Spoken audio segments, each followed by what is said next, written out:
We are recording. Ready, Dan? Yeah.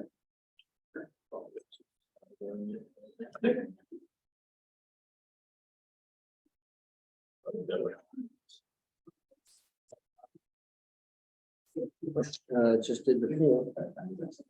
There we go. Hi, everyone. I know most, but not everybody in the room. So for those that don't know me, my name is Dan McMahon. It's been my privilege to be the treasurer on the board for the last 3 years. My term ends in, I guess, September or October of this year. Since Gary spoke first and then you have me, I'd like to dispel the myth that if you're male and you want to be on the board, you have to, it's a prerequisite to be bald. I'd like to throw out, look at him. He's got full head of hair over here, okay? I'll get there, don't worry. Yeah, 3 more years and I look like you. So I'd like to just take a few minutes talking about, so what are the responsibilities of the board and what are some of the things that we talk about, and more important, what do we focus on? And so as you can see, I've sort of broken them down into 4 different areas, and I'm not going to cover every bullet point. You can see, you can read those for yourself, but I will talk about some. However, I'm going to start actually at the bottom as far as what is not the responsibility of the board, and that is the day-to-day operations of the club. We're super fortunate here to have hired great staff, not only in sort of the key director positions, but all of the people that they've in turn have hired for their teams. And so we think about a lot, and it's like, I'm not going to lie and say we never crossed the line, including yours truly. I'm glad Nate's online, he's probably shaking his head, but seriously, it's like let them focus on running the club day to day. When people bring up issues or challenges, a lot of times the response from the board members should be, well, what did Keith say about that? Or what did Nate say? You know, so then you can see, at least make sure they're going through the channels and whether or not it should require board attention or not. The first area I'll talk about may not be, you know, the sexiest area, but it's super important. That's the governance of the club. And I can tell you that Gary, in a very good way, since he's been a president, he's a stickler on this. And there's about 60 different documents pertaining to how we run this club. It's your club. And so whether it's the bylaws, there's a lot of different policies. By the way, all of this stuff is posted on the website. I think as we go through the different slides, almost everything we talk about tonight, you can go take a look on the website as well. And I would certainly encourage people to do that. One of the other things that's, I think, key from a governance standpoint is the development and execution of the strategic plan. We have that is also on the website. And so you can see sort of what that planning cycle looks like. You can see what the strategic outcomes that we're trying to achieve. And then you can see not only what initiatives are we undertaking to achieve those outcomes, but then on a quarterly basis, we also grade ourselves with the KPI scorecard, which you can also find. Okay, so governance is super important, and in a good way, we're spending more of the time together as a board focusing on governance type issues instead of, you know, talking about pace of play, you know, in the few hours a month where we're together. The second thing I'll talk about is planning.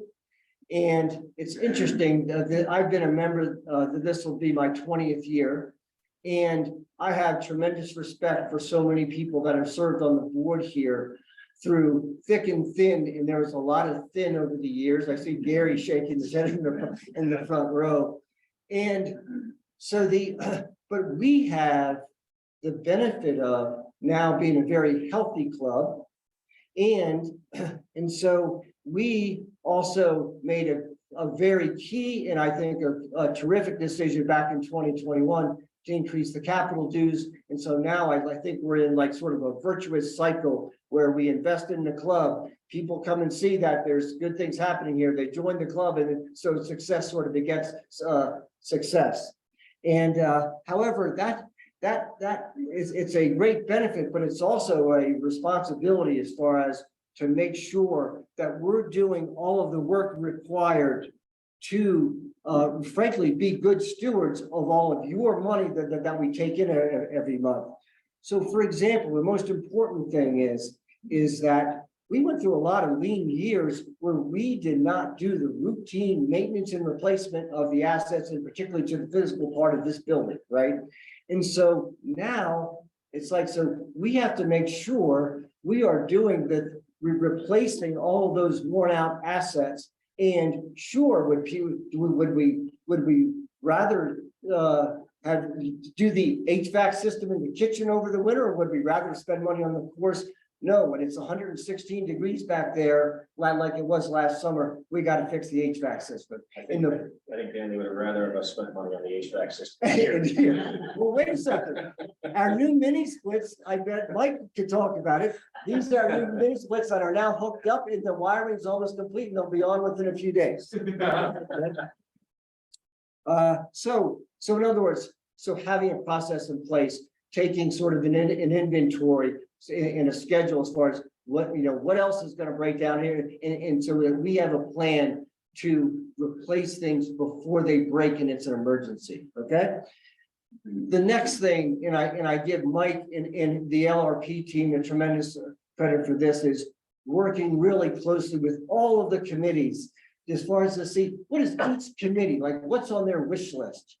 And you don't just get to throw something on a wish list. It's a pretty rigorous process, and you gotta document, like 30 different things about that request before it even gets on the list.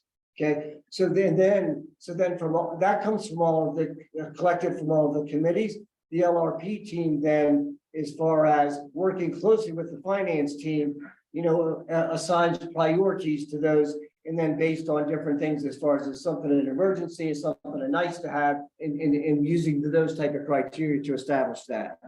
And then finally, when we do have big projects like the parking lot, like the 18 in practice facility complex, I think hopefully you'll see something later this year for some card pass. I hope is that it is our job to sell it to the membership. We cannot, the board doesn't have authority to undertake any spending initiative over 100K. We have to go get and we have to go out to the members. And to do that right is we got to spend the time to put the deck together and make a compelling case to you as the members. Okay. Next is financial. And really from a board perspective, the most important thing we do is the budget process, right? I can tell you that during that period, I definitely spend much more time than any other time during the year. And the second thing that I think a lot of times people will ask me as far as like, well, are we gonna have a profit or a deficit this year? When the question should be is what's happening with our balance sheet? Because it's the board's job to make sure our balance sheet is growing. Okay, just to give you a sense, our essentially the member equity in our club was stuck at $2 million for about 11 years. Okay, up until 2021 at 2 million. Since then, by going through this process, and sure, we asked for more money, but then I think we would like to think we spent it wisely. Our member equity is 3.5 million. So it's gone up by more than 50% in a couple of years. Okay. And the board has put a lot of work into doing that. The other thing Lori's tracks is our long-range planning financial model, which is an important tool working in conjunction with the LRP team. And then finally, we use club benchmarking a lot. And I think sometimes I drive people crazy with some of the data from that, but it's a very valuable tool. It enables us to compare how we're doing with other clubs like that are in our revenue band, so as far as so we're sort of comparing like to like as far as how we're doing on a bunch of different financial measures, so that we get a sense of and a gauge, are we running our club as efficiently and effectively as we should be? Okay. And then finally, just a few other things is I made reference of it as far as one of the just kind of like in any business, the most important thing is who do you hire, right? You hire the right people, they have the right people, and they're in the right seats. and the place is gonna run well. We think we've done a good job of that, but you never know as far as like when an opening comes up. And again, that's something that certainly takes some time. You gotta commit that time and it pays off in spades and when you hire the right people. There's some risk management stuff. We've been reviewing insurance. We're moving too slowly for Gary's like on a business continuity plan. And then we also do some of the oversight of the committee efforts. Okay. Just real quick, what are some of the different roles on the board? President, secretary, vice president, treasurer, I think I said secretary, and then each of the board members is also the chair of one of the committees as well, okay? The time commitment, this is something we get asked a lot. I will say, one of the things, when I agreed to be on the nominating committee, I said to Dakota, we're not saying 8 to 10 hours a month. I think it's more than that, but it varies by different times of the year and also what committee you're connected with and so on. But if someone were to say you have to give me a number, I actually would probably say, 15 and in some months 20, okay? Hours a month. What should I do now? If you're thinking about running for the board, really showing up tonight is a great first step. And then attend the meetings. And you can attend them virtually. That's perfectly fine. We have a lot of people that issue us chat questions. We love that as well. Read, I made reference to, there's a ton of stuff that's on the website, financial documents, policy documents, all of those things, and sort of, kind of get acclimated to those and also spend some time in the financials. Honestly, I had like a financial aspect of my job. I do not really have a financial background. I learned a lot of this stuff by doing this, and that's been valuable. And then finally, the characteristics of an effective board. Really delivers on what we say we're going to do each year. I think like in any business, that's an important thing. I made reference to it before. So we now take in about $4.7 million. Are we effective stewards of that money? Okay. I think that's a key thing. And then really, can the board at the end of each year say the actions we took and executed on in that year, or did we do the things that are going to ensure the continued success of the club? Okay, thanks. I'll now turn it over to, who's next, Kelly? That's a good question. Let's see. Oh, you know what? You have one more. Just go back to real quick. Oh, Yeah, it's there you go. so this will all be posted. I'm not going to go through, but when I think about like why has it been a rewarding experience for me? Because I've got to work with a team of people, the other board members, the people on a lot of different committees, and most importantly, our staff, that we think we've been effective making a lot of things happen in the last few years, and we're in position to continue to have good things happen for the club. Okay, thank you. So it's a little hard to read that because it's so small. Back here, it will be on the website, but these are what we've approved for expenditures in 2021, 22, 23. And I think it's a very impressive example of how your money is being well spent at this club. So be sure to, if you can't see it right here, be sure to go back and look at it. Okay. Well, thanks, Dan. Appreciate that. So I also know many of you, but I'm Kelly Boyd. I'm a member of the board, also the GT&H committee chair. So what does GT&H stand for? Anyone? Tournament handicap. Excellent. So yes, golf, tournaments, and handicaps. So basically all things golf, right? So that's really the responsibility of the committee from a purpose perspective. And I'll read this. The only thing I'll read: GT&H committee is to oversee and provide recommendations to the director of golf on all golfing activities at the club, enforce golf policies to enhance membership experiences while assuring conformance with the USGA rules of golf and the USGA handicap systems. I'd say in addition to that, part of the responsibility of the committee is to sort of flow through member-related issues, comments, recommendations, take those, digest those in the committee, and then potentially make recommendations to the board, for which then the board reviews, and then changes may then be made from a golf operations perspective. Some of the tasks of the committee: provide handicapping information and or training as required. One of the things I've learned from this committee is how little is known amongst the membership sometimes regarding how handicaps work. right? And so a lot of training can go on, particularly as we onboard new members, frankly, around how the USGA handicap system operates, right? Because it's not obvious and can be difficult to understand. The monitoring of scoring of tournaments and league events, so obviously the accuracy of that, and the review of that, also the historical reference and sort of the cataloging of those tournament results as well. Posting of scores for all member rounds, and that's also reporting that we post. So we have a target of 75% posting percentage.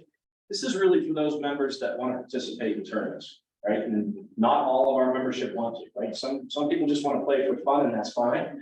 But if you want to play in tournament play, right, you have to post your rounds and you have to hold a legitimate handicap, which we set a minimum of 75% in terms of the target. Maintain pace of play. That's always an exciting topic out here. I can tell you, and I'm sure from others' experiences and other clubs and courses, we have a tremendous pace of play here, right? So we also have technology now in the golf shop that allows us to really see what that is. And as of today, and granted, we've got a lot of weather challenges this year, but we are across the board, all rounds at about 4 hours and 3 minutes average. So we are actually beating our targets slightly. So, I mean, again, go play Variants, right? Or a public course here and get ready for a 5-hour slot, right? So and that's really you guys, right? I mean, some of that is being leased, if you will, from golf ops, but it's really our membership that's self-leasing a pace of play, which is excellent. Well, you know, Dan touched on the budget. Obviously, from a GTH perspective, we're looking at that in terms of golf operations. One, the preparation of that annually, but then how we're performing throughout the year. And that can be merchandising or private cart sales or, you know, all around the budget associated with golf. Maintain documentation for tournament and league events, kind of touched on that already, and then resolve any disputes, issues regarding competitive play amongst members. Luckily, this happens very infrequently, but at times these things will come up. And so we try to move those through from a committee perspective and look at them, and then go back to the member or members with a recommendation and a result. So any questions on that? Do you get involved in the Monday tournaments too, or just the internal third party stuff? So GTH, from a scheduling perspective, yes, but really golf ops, so Keith and team run those almost exclusively. So now what we have done though in over the last few years, and again, this is really as our membership has risen, right, which has allowed this from a budget perspective, is reduce the amount of outside play that we have. And we still welcome the Monday tournaments, but throughout the week, like coupon book play and things like that, we reduced that to frankly open up more tee times for you guys, right? Because our membership has gone through the roof. We're trying to open up the tee sheet as much as we can. We're closed on Mondays, and those are an integral part of the revenue of the club. It's also a showcase for the club, right? Having those Monday tournaments, outside people that maybe never played here before, get an opportunity to see the course, and hopefully we convert them someday as members. So a couple of things from a deliverable standpoint, you know, our annual tournament schedule. And so that's across the board. Obviously, it's the Monday tournaments as we just talked about, but it's all league related tournaments, invitationals, things like that. We're now starting to look multi-year out as well, because one of the biggest conflict with our tournament schedule is weddings primarily, right? And again, we want to be able to have the full club experience for the membership on the weekends. So we're starting to set the tournament schedule in advance and have the weddings filled back in versus the other way around, which is how we typically look at that in the past. And then reporting, right? And so we touched on pace of play, posting percentages, guest play, the policy associated with that, and several other things that, you know, the golf team as well as GTH are reviewing on a monthly basis to ensure we're kind of staying within those guardrails that have been set on any of those policies. And then the last thing, you know, what have I enjoyed about this committee? So I would say, you know, one thing is just kind of enhancing the golf experience, right? So working with a committee that's representative of men, women, junior memberships, full golf memberships, those that participate in tournaments, those that don't. What's important to each of you changes, right? Or it can be different. So trying to help and making sure we're sort of hitting the mark from a golf experience perspective has been enjoyable. I said a little bit, you know, what makes members tick, and kind of what I just said, right? Some people, Sean, competitive player, loves tournament play. Other people, they don't really care, right? They're just here to have fun, play with their buddies, play with their friends. So it's kind of fun to, again, work through GT&H to make sure we're hitting the mark for all members. And then the last piece is the staff, right? So, Keith is our director of golf, a great addition to our staff, and Dan touched on our staff, which is excellent, right? I mean, a huge upgrade in my opinion. I've been a member since 2017. I had the opportunity to kind of lead the effort in terms of replacing Brian and hiring Keith.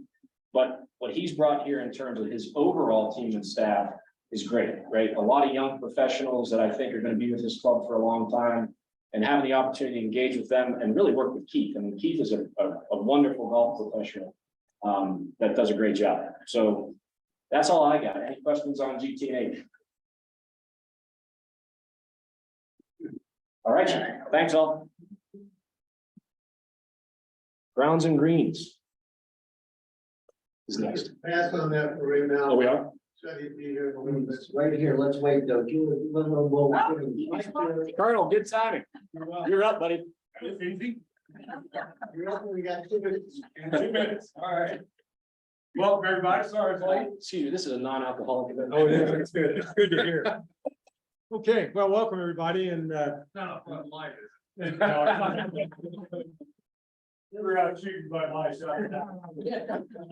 Welcome, everybody, I'm Mike Good, I've been on the board, for, let's see, two years and 8.5 months. So, just to be, and I'm on the Greens and Grounds Committee, and I've always loved that, and being a part of the golf course and having an input into what goes on out there. And we, we feel like we're the eyes and the ears of the club, trying to figure out, okay, what's going on with the club, what's going on with the golf course and so on. So some of the things we do, we work with the board, obviously. Jason is a find that our chief of agronomy, he is a find that is unbelievable. And the stuff that he has done over the last 2 years that he's been here has been fantastic. And I think everybody will attest to that. One of the things that we do is in May, we go through a walkthrough and we kind of go through and look at the golf course. Jason will elaborate on some of the things that he's been doing. And then we kind of look at it and we get input from everybody and say, hey, wouldn't it be cool if we could take the red rocks behind the first green to the left of the first green and open those up and kind of take advantage of that. And that was one of the projects that we did this past winter. But we make recommendations and say, wouldn't it be great if we could do that? Because a lot of people here in the club belong to other clubs or have belonged to other clubs and have the opportunity to bring that knowledge over and say, what do you think about trying this and so on. So anything that we have concerns about, we try to address those. And my favorite one is the trio #1. For the people that remember that, we took it out under night of cover, and it was magically gone. But that's one of the things. But some of the other things that we're doing, like if you look to the left of number 16, there's some cones out there, and we're trying to.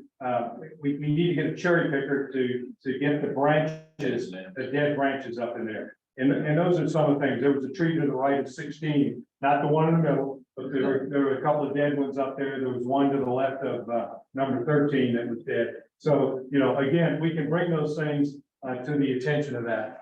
And then we look into, what are we going to do in the future? And I'm so excited because today we've got green grass on the island. Yes.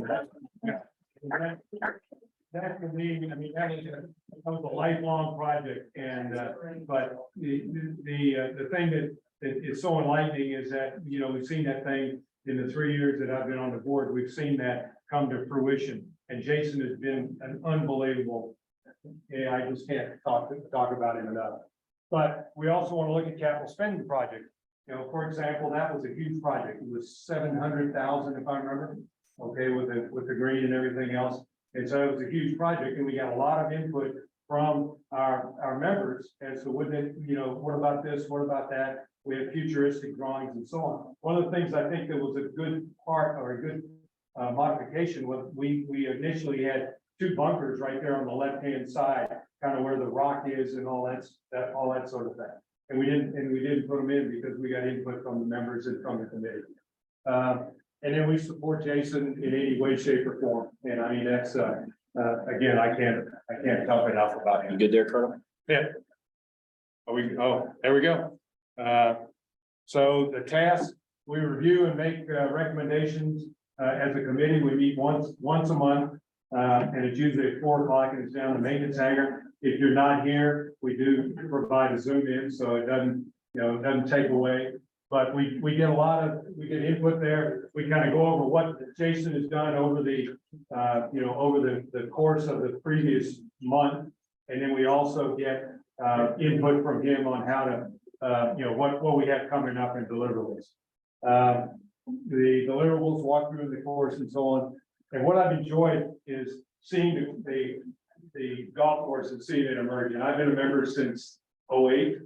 So seeing the golf course and seeing the changes and some of the things that you may not look at. People remember number 11 going down the hill. Remember, that was always muddy. And Jason's done an unbelievable job just within the projects that he's done.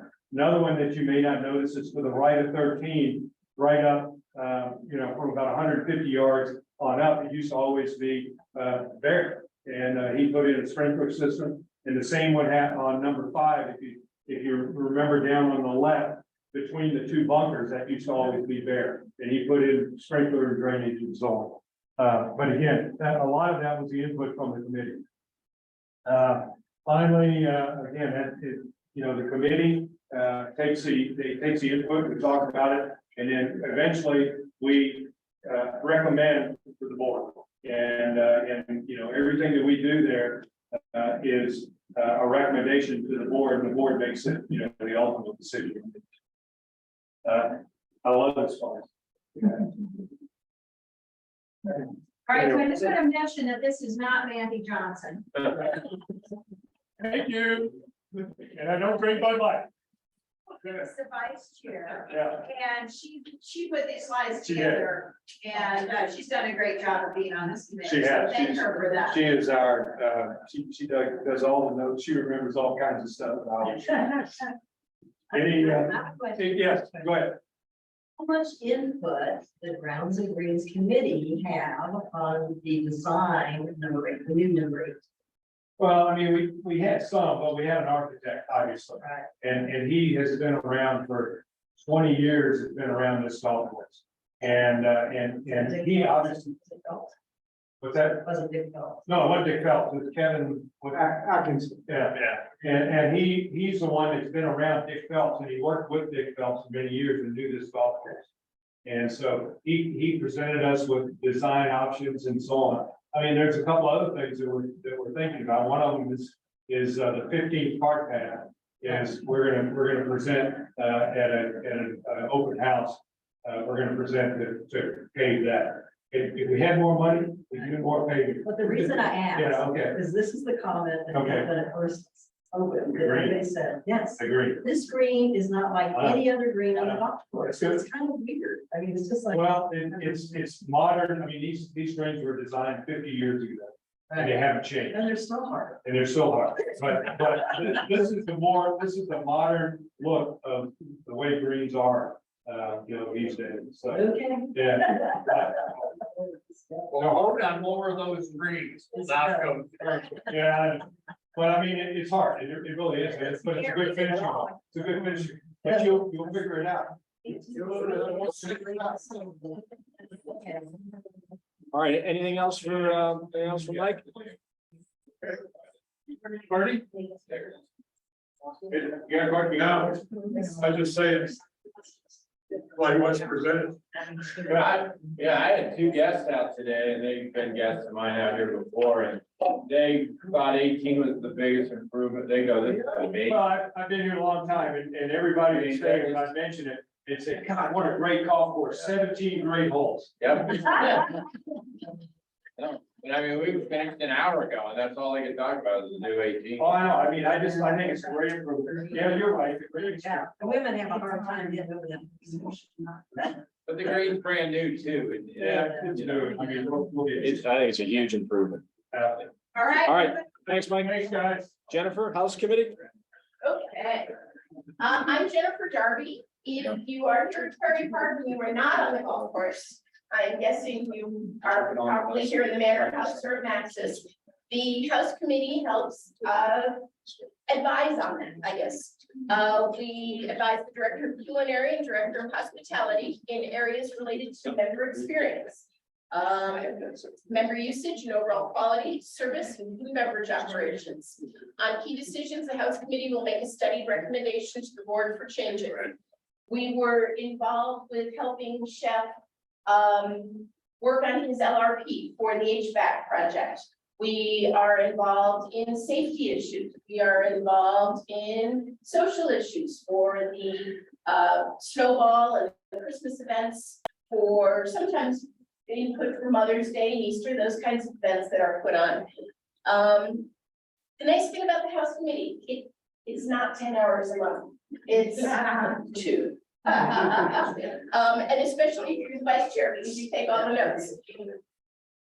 It's fun because you are involved in shaping some of the social events, having input in, we tried this band last year. It was so loud, we couldn't hear conversation with neighbors. Or we want to do something that includes more families, or we want to do something that, what have you. Tasks, we collaborate, generate ideas, and organize social events to cater to all members. We do a facilities walkthrough, that's important every year. We, assist with, as requested on selection of F&B equipment, furniture, fixtures, the exciting new silverware we got this year. Provide member input on strategic planning and monitor progress in meeting goals. We support the Director of Hospitality, that would be Kevin. We, next slide, support our Director of Culinary, our chef, in his responsibilities. Our deliverables up here. And what I've enjoyed on this committee is provided me an opportunity to share perspectives from our members on our how our food and beverage services are doing. Committee participation has broadened my social network. I would not have met all of you because I am not the person you will find on the golf course. And serving on the House Committee satisfies me in terms of this being a member-owned club, and for me being involved, it is important, even if I'm not doing something directly golf related. So it's a great committee to join. It's a nice way to meet people. If you are a social person at all, and I know most of you are golfers, but for those of you who are not or are looking for something else, this is a good place to be. Questions? Well done, Jennifer. Any questions for Jennifer? Okay. Mr. Butler. Just, where's our microphones? Zoomers here, are they hearing it okay? Are Zoomers hearing this? So this is it, right? That's my. Maybe Sean, stand over here because it'll block it. Yeah. Okay, I'm Sean Butler. I'm vice chair of the Long Range Committee. The purpose of the Long Range Committee is to work with the board, club managers, and all the committees to identify projects which are necessary or possible improvements to enhance everyone's overall experience with the club. What we did do about 3 years ago is we developed what we call the tracking log. So on this tracking log, we have over 70 projects that anyone could possibly think of to make it to this log. And we worked with finance to identify when are funds available and also identify what are the priorities of these 70 projects. So any project that you could possibly think of is probably on our log. The 70 items on there is also dynamic, where projects get completed, they fall off, and sometimes projects get on the log through a certain process, but they're eliminated because of certain reasons, and that there's various reasons for that. So this tracking log has been a great tool for all the committees and the board to allow a proper evaluation of what's necessary at this time and what funds are available to do these projects. So we work with finance. We certainly work with, the management team. What we have is, and to make it onto this tracking log, anyone, manager, committee person, or board, fills out what we call a data sheet. This data sheet is a thorough, analysis and scope and bidding and pricing of what this project is and justify what's the need for it. So it's a really, it's a nice process, documents everything. Instead of a wish list, these are real ideas that we're really trying to work with. If anyone has, in the club, has an idea, what we should do is that person should go through the proper committee and address it through there instead of just addressing it to the long range committee. The long range sounds like it's long-term, which it is, but it also is very, very short-term projects, near-term emergency projects, projects that are necessary right now, and also projects in the next year or so. It all depends on how much funds we have available. We certainly assist with contracts, and we have some skilled people in the organization and on our committee who have been seen these contracts before and are able to identify certain issues or potential opportunities within these contracts. So what we did most recently is that we provided the board with 10 projects, and we gave them a whole priority analysis. It was kind of mathematical, but it was very, very well done. And the board could identify the projects that we were recommending for the club to do. And then it's up to the board to take over from there through what's called a AFE or authorization for expenditure. And so how much money do you need to spend? That's all done through whoever's initiating that data. The nice thing is I've been a member for about 14 years. I've been on the long range committee for about 5 years. 5 years ago, we more or less discussed how much duct tape we need in our budget to keep. But over the last 3 years, it's been very, very positive. We're in such a better position. We are in a beautiful position where you really can make change in everything we're trying to do. I still work full time. I live in Lone Tree. I make most of the meetings, half the meetings here, and then the other half they're via Zoom, which is absolutely fine. We can accomplish a lot. Our meetings are efficient, very productive. Hour and a half, and there's a little chit chat and everything, but it's really business and everyone's focused. Our committee is made up of social members, junior members, and equity members. So we get input from various perspectives.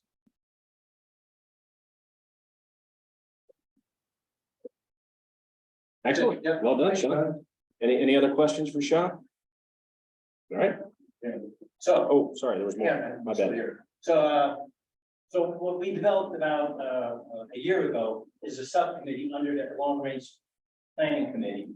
And the subcommittee, the design of it was to enhance the overall identification of projects and improvements for the Manor House, Max's, and what we call the surrounding campus. The surrounding campus is everything kind of outside the Manor House. That side, this side, the swimming pool area, the wedding pool area. What can be done? What can be done with this area in the years to come, as long as we have the finances there. Lucy and Lee, he was here. Martha. Yes, but I was more about referencing representatives on the long range committee who are also on the subcommittee. The Manor House requires much more attention over the future now and over the future due to its aging and what we need to do. And we need to identify projects now before they identify us. So it has been great working with all the managers, and they're very, very passionate about the club. They're very responsible, and they really, really want to make change and improvements and make our lives that much better at the club. I would encourage anyone to listen in on our long range planning committee calls. I think that would be very productive hour and a half for anybody. Sorry, Sean, I didn't realize you had one more. I think So Lucy- I think Lucy's Lucy has gonna- something to Lucy- say. Lucy's gonna talk. I just have 2 cents worth, and what I've enjoyed about being on the committee is this committee has been something that I don't have a lot of background for. A lot of the members are have construction backgrounds, but the talent and the expertise has been so great for this committee with our members, and it's just been a really rewarding and interesting experience, so I feel I'm looking good. I just want to say that it's a great example, though, if somebody says, well, I don't know anything about that, so I shouldn't get involved. That's not the case. You get involved and, you know, you bring your sense of what the club's all about, and it adds tremendous valuable insight into things, even if you don't know anything about this stuff. Or, you know, some of the projects we're working on, you know about the membership and you know about what makes sense. It's huge to have Lucy and folks like her on this committee. Okay, anything else on long range? Mr. Lesh.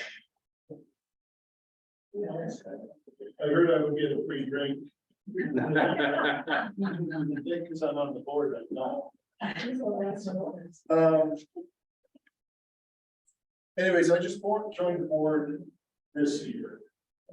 And responsible for the marketing committee and the membership committee.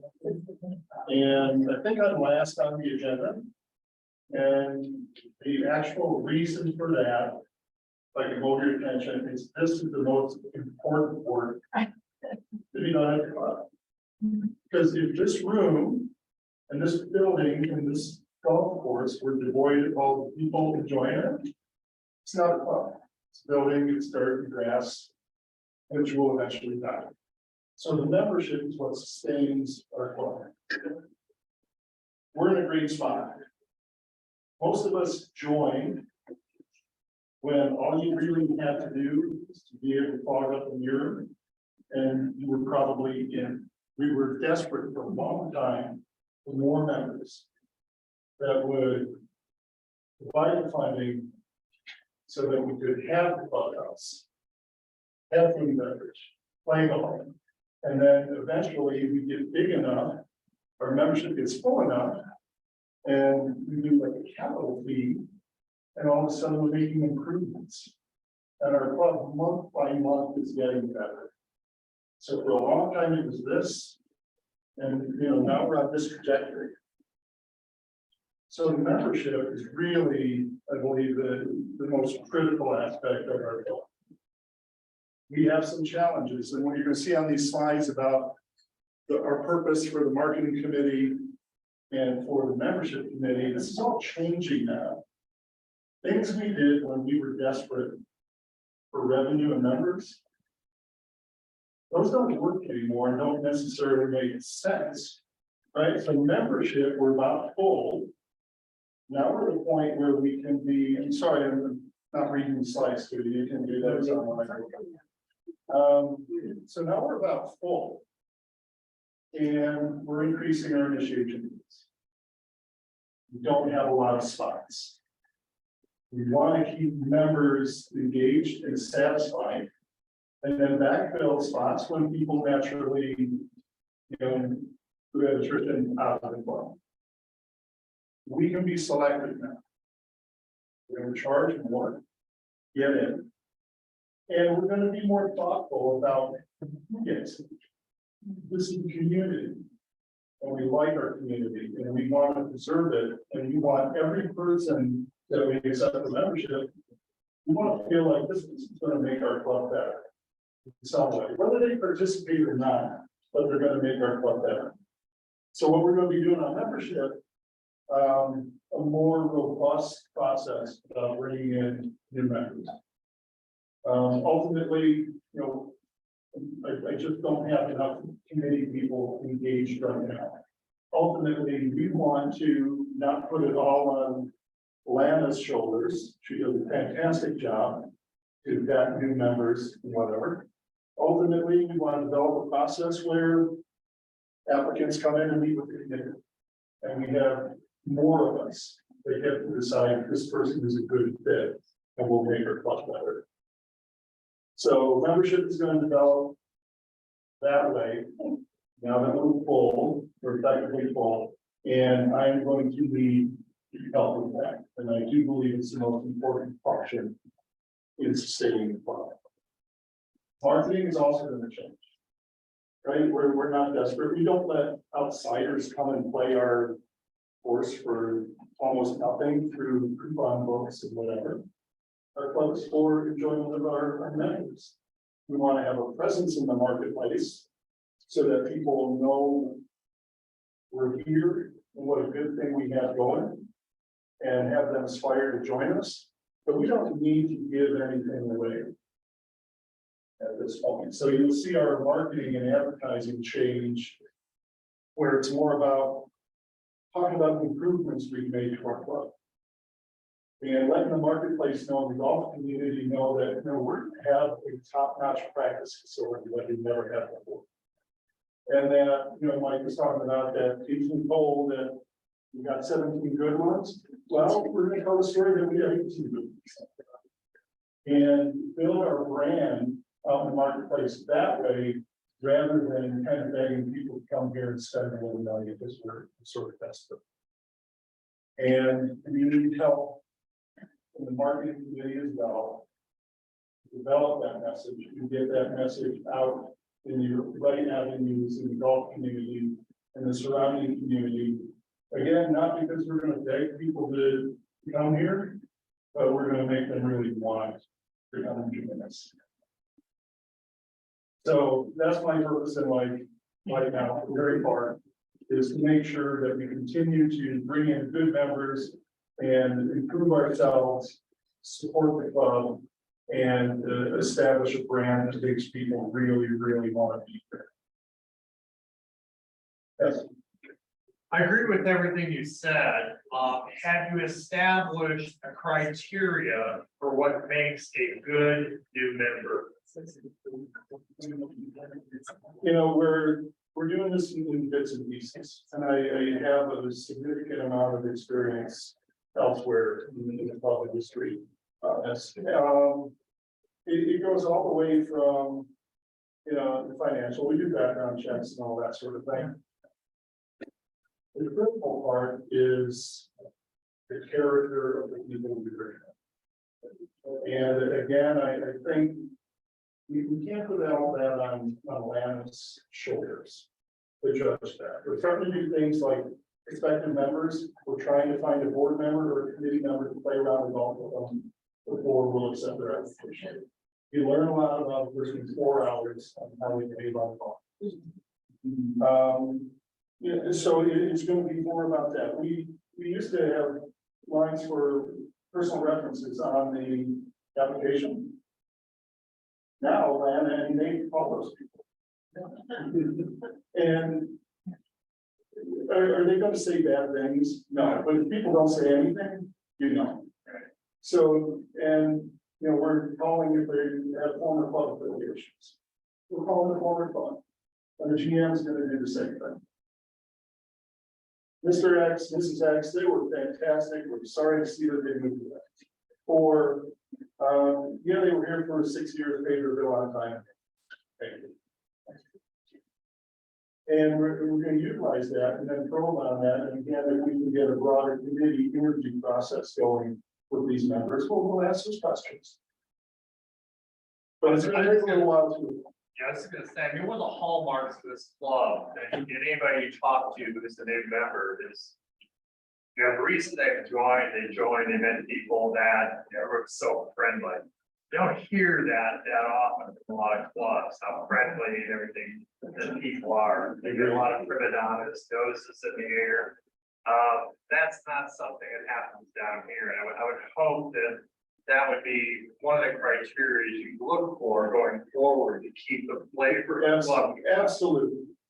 Absolutely. I've been around this place quietly for a long time, since 2009.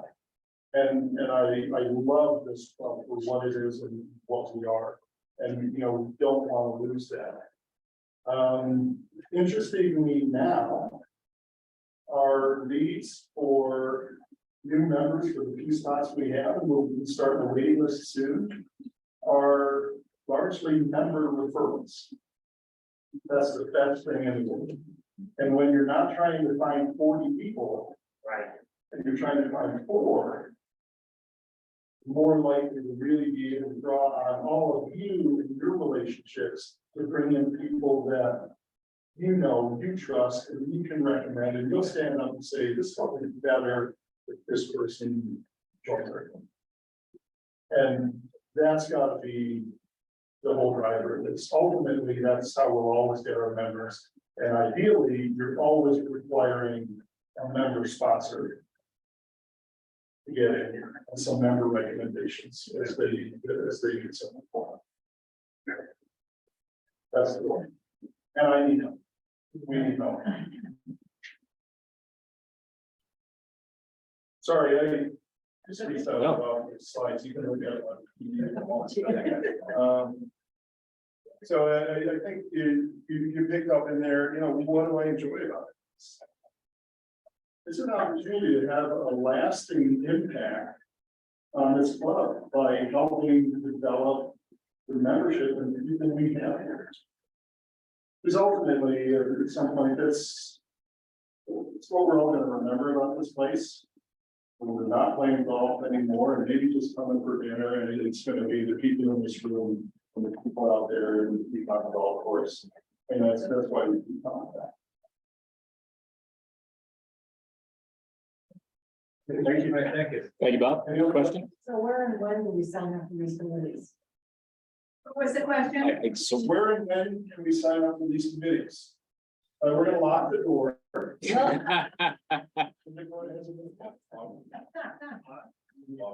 So, I mean, I'll answer that question, and Dakota, please do the same, but so 2 things that, number one, the committees are open. Most of the committees, I mean, like the finance committee, for instance, there will be times that they may have closed sessions. Other than that, the committees are open to the membership at all times. And I can tell you from a GT&H perspective, there's been some times where, you know, I'll get an email, hey, can I come to the meeting? Well, of course you can come to the meeting. That's why we have the open committee meetings. So that's number one. We want broad member participation in all of the committees all the time, and not just from the committee members, right? We want to have membership participate in the committees, and that can be remotely or come to the club, right? So that's number one. In terms of participating in the committee, I would work with and discuss with the committee chair on what that would look like, right? And Dakota, you answer it as well, but that, to me, that would be the right next step. If you want to participate in a committee, have those discussions with the committee chair. Club benchmark. I'm so happy to see you here tonight, but I'm so disappointed. This room should be packed. This is your club. And people don't have the investment in their club that they should have. Club benchmarking tells us what other clubs like us do. And what they do to be successful is they bring people through committee memberships to the board. So that you've already had some experience on what it is to manage a club before you go to the board. I don't know what my previous board members have been on committees. I was on no committee. They had an opening. There was no women on the committee. That was my reason for joining them. And I think I have brought something to this committee or this board because I am a woman. But the point is, I have been part of the House Committee. I had gone to those meetings. So, you know, I hadn't had a direct influence in it, but I'd listened to it and that sort of thing. My question to you that are interested, that you're enough interested tonight, is how do we get this message out to our membership that we need you? We need you to be on committees. We want your input. I know everybody's busy, but it doesn't take that many hours to be on a committee, and it really doesn't take that many hours to be on the board. So my plea to you tonight is you all have lots of friends. And that we have lots of committees. And that they're all open. If you don't want to join the committee, you can come and participate and see what it's like, and then maybe you'll want to join. So, Yes, are social members allowed to? of course, yes. There's some like GT&H, some of them where, you know, they have no influence. Yeah, that would come. But on the House committee and on different committees, the LRP, this marketing, all that, because we are an inclusive club of all those people. So yes, social members, yes. So, again, I'll just add to what Dakota said as far as in my mind, particularly when I see, when we look around the room tonight is the importance as far as having increased representation for women on the board. Dakota's has done an outstanding job on the board. And honestly, I think there are some key things that would be a little different as far as is that if there was, 25 years ago and it's all male members. We have a very active female membership and we need both from a committee and honestly from a board on a board representation of women on the board. the other thing that I hope that you've learned from tonight is this is a very complicated organization. Yeah. There's a lot of tentacles out there everywhere. And it takes a lot of people to make this work. And as board members, maybe you don't want to be a board member because you're going to get the complaints. When you get the complaints, you say, join a committee, come be a part of us, make a difference. So, I'm so happy to have all of you here tonight. And if there are any other questions, yeah. Just a quick one on committee memberships. Does each committee have a number of people that's a cap to actually be a committee member? Otherwise, you just kind of attend the committee meeting? Hey, Mike, I think the LRP is a good example of, did you hear Trish's question? Okay. Is there a certain cap? And at this point, You're a perfect person. to answer. but there are some caps on some committees that we are working to make that change. Yeah, I think there's one or two committees that have a cap, and the finance committee is just, there's too much confidential information on that. Long range planning is a classic example that we made it a point, we insisted on having representation from full membership, from social memberships and junior memberships. We have them all on there. Our committees also half and half men and half women, which we think is important because we really need a good cross section. And we have no cap on how many members we have on long range planning, and we'd love to have 3 or 4 more at least be a part of that committee. I think same thing with the subcommittee. The subcommittee, we've just been, it's kind of a new committee. There's gonna be a lot of money being spent on the Manor House here coming up. Golf course has been sucking it all up. Pretty quick, the Manor House is gonna get their shot.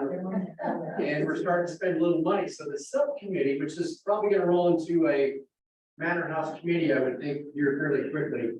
Its own committee. It's a growing numbers. We've got a bunch of really smart, logical thinking, good-hearted people on there. We could always use some more. So it's a good one. It's a good one to get into. There's lots of interesting decisions on what we spend money on, and what we don't coming up. So be a good one to get on. I think our bylaw is going to say that all the committees need to be expanded. Membership, for example, I have 3, one of them participates a little bit, and then there's another one that is thinking about it. And if we develop our process and try and get a more robust membership approval process, I would rather have 8 people talking to the respective member than and a couple. Just made it more lines are just by lines. All right, so our last slide up there is, it's been an exciting time. Consider being a part of all that's yet to come.